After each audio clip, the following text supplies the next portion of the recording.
Hi guys, welcome to my channel. இன்றைக்கி நாம் ஈஸியாக செய்யக்கூடிய சிறுகீரை பொரியல் செய்ய போகிறோம். வாங்க எப்படி செய்கிறதுன்னு பார்க்கலாம். முதல்ல ஒரு பாத்திரத்தில் தேவையான அளவு எண்ணெய் ஊற்றிக்கோங்க. எண்ணெய் சூடானதும் ஒரு 1/2 டேபிள் ஸ்பூன் கடுகு சேர்த்துக்கோங்க.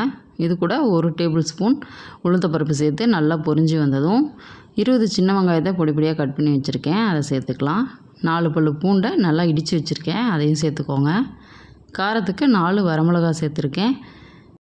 இது கூட ஒரு கொத்து கருவேப்பிலை சேர்த்து வெங்காயத்தை நல்லா வதக்கி விட்டுக்கலாம். நான் ஒரு கட்டு கீரையை நல்லா அலசி பொடி பொடியாக கட் பண்ணி எடுத்து வச்சுருக்கேன். இப்போ வெங்காயம் நல்லா வதங்கி வந்ததும் நம்ம கீரையை சேர்த்துக்கலாம்.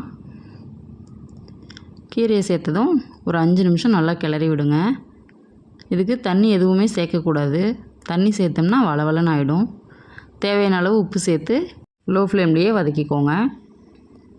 இப்போ ஒரு மூடி போட்டு 5 நிமிஷம் கீரையை நல்லா வேக வச்சுக்கலாம். இப்போ பார்த்திங்கன்னா கீரையிலேருந்து தண்ணி விட்டுருக்கு. இப்போது இந்த தண்ணியிலே கீரை வெந்துடும். மறுபடியும் ஒரு 5 நிமிஷம் மூடி போட்டு கீரையை நல்லா வேக வச்சுக்கலாம்.